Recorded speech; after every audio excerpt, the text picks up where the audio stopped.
इस वीडियो को लाइक करें, हमारे चैनल को सब्सक्राइब कर बेल आइकन जरूर प्रेस करें हमारी न्यू वीडियो सबसे। लालच बहुत बुरी बला होती है। हमें लालच और लालचियों से सावधान रहना चाहिए। ये तो हमने अक्सर अपने बड़े बुजुर्गों के मुख से सुना ही है। तो आइए अत्यधिक लोभ करने वालों की और लालचियों की क्या दुर्गति होती है, जीवन में किस प्रकार हमें संतोष से जीना चाहिए, अन्यथा उसके परिणाम कितने भयानक तथा भयंकर होते हैं। इस संदर्भ में मैं आप सबको एक लघु प्रसंग सुनाता हूँ, एक छोटी सी कहानी सुनाता हूँ। आइए हम सब इस कहानी का श्रवण करें।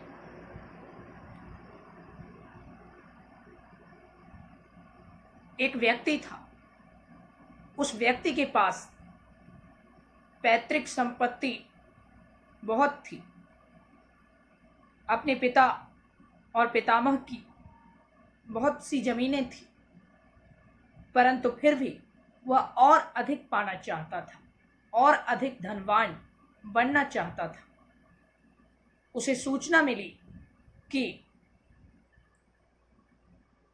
इससे भी अच्छे क्षेत्र में इससे कई गुना अधिक जमीन बिक रही है, मिल रही है सस्ते में।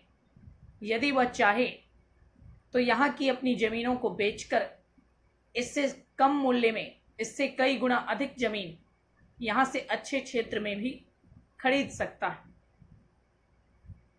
पक्की सूचना मिलने पर उसने ऐसा ही किया, अपनी जमीनों को बेचना शुरू कर दिया और धीरे धीरे अपनी सारी जमीन बेचकर फिर वह दूसरे क्षेत्र में, जहां अच्छी जमीन कम दाम में मिल रही थी, वहां के जमींदार के पास पहुंचा।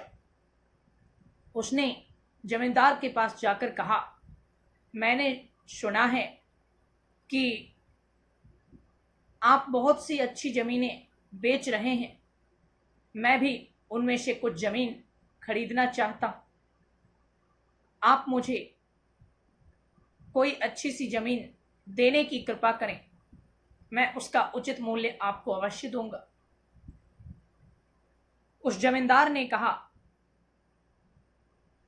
ठीक है, मेरे पास अच्छी जमीनों की कोई कमी नहीं है। तुम जितना चाहो उतना ले सकते हो, और मैं अधिक मूल्य भी नहीं लूंगा, कम मूल्य पर ही तुम्हें अच्छी से अच्छी जमीन दूंगा। परंतु इससे पहले कि मैं अपनी जमीन का विक्रय करूं, तुम खरीदने वाले हो, इसलिए धर्म ये कहता है कि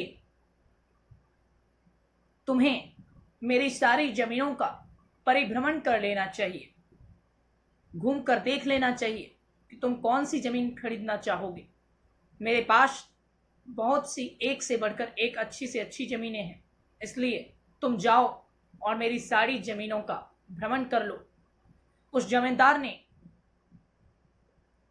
पास के सड़क को संकेत करते हुए कहा, उस मार्ग से जाओ, और उस मार्ग से होते हुए जहां जहां जितनी भी खाली जमीनें तुम देखोगे वो सारी जमीनें मेरी हैं, और उसमें से जहां तक की जमीन तुम घूम कर आओगे, मैं एक और अवसर तुम्हें देता हूं। जितने दूर तक तुम उन जमीनों का भ्रमण कर लोगे, जितने दूर तक तुम घूम लोगे, जहां तक की जमीन घूम कर तुम मेरे पास वापस आ जाओगे, वहां तक की सारी जमीनें मैं तुम्हें दे दूंगा। उस व्यक्ति ने कहा, मेरे पास उतने पैसे नहीं हैं। जमींदार ने कहा, कोई बात नहीं, तुम जितनी जमीनें घूम कर आओगे उसके बदले मैं कोई विशेष रकम की मांग नहीं करूंगा। जितने पैसे तुम्हारे पास हैं उतने ही दे देना, और बदले में तुम जितनी जमीनें घूम कर आओगे वो सारी जमीनें तुम्हारी हो जाएगी। ऐसा स्वर्णिम अवसर, वो व्यक्ति लालची तो था ही, उसने सोचा आज मौका मिला है, इसकी जितनी जमीनें हैं मैं सब घूम लूंगा और ये कंगाल हो जाएगा और मैं एक ही बार में मालामाल हो जाऊंगा। ऐसा सोचकर वो व्यक्ति जमींदार की जमीनों के पास जाने लगा।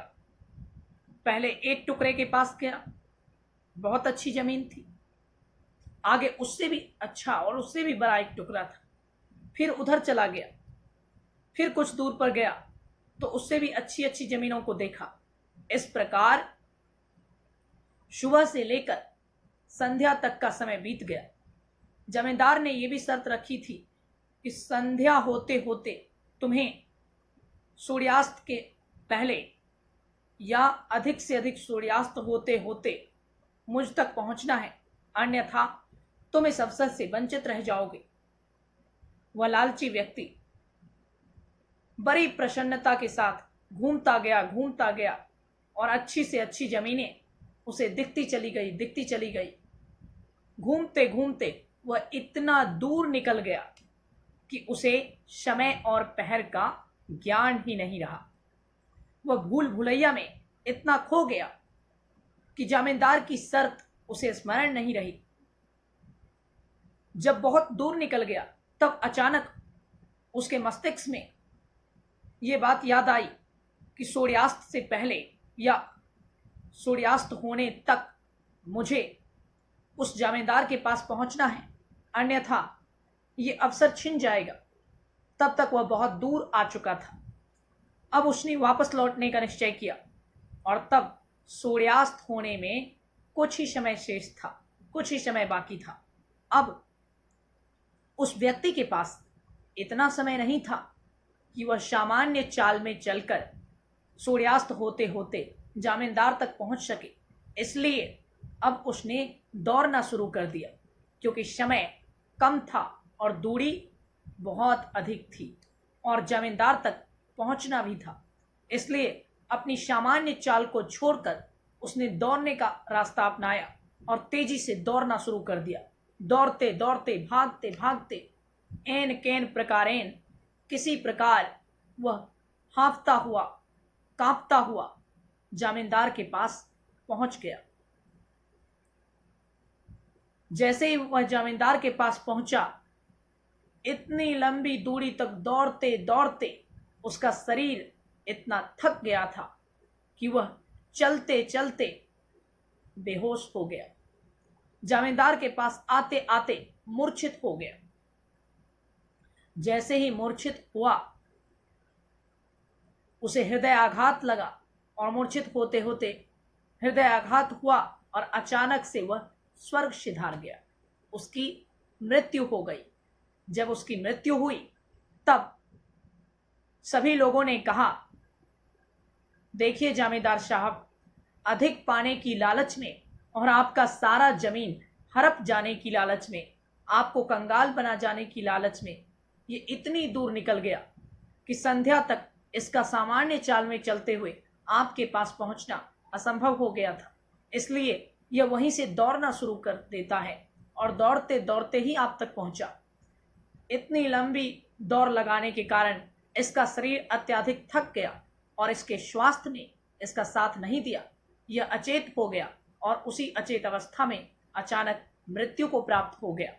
अब ऐसे व्यक्ति को जमीन क्या देना, अब तो इसके लिए केवल उतनी ही जमीन उपयोगी है जितनी जमीन पर यह मरा पड़ा है। अतएव जितनी जमीन पर यह मरकर पड़ा हुआ है, इसके 3.5 हाथ का यह शरीर जितनी जमीन घेर पाया है, केवल इतने ही जमीन में इसे दफना दिया जाए, यहीं इसका अंतिम संस्कार कर दिया जाए। और अंततः वही हुआ। जमींदार ने जितनी जमीन पर उसका शरीर लेटा हुआ था, उतनी ही जमीन पर कहीं अन्यत्र उसे दफना दिया। अर्थात बहुत कुछ पाने की इच्छा में उस लालची व्यक्ति ने अपना सब कुछ खो दिया। सज्जनों, इस कहानी से यह शिक्षा मिलती है कि संतोष में ही वास्तविक सुख है, शांति है, जीवन का सच्चा आनंद है। इसलिए हमें संतुष्ट रहना चाहिए। लालच का कोई अंत नहीं। लालच एक समुंदर की तरह अथाह होता है। आपको कितना ही मिल जाए परंतु कम ही लगेगा। स्मरण रहे, लोभ एक प्रकार की आग है। जिस प्रकार अग्नि के अधिक निकट जो जाता है वो जलकर भस्म हो जाता है, उसी प्रकार जो अधिक लालच करता है, लोभ की ये आग उसे जलाकर भस्म कर देती है।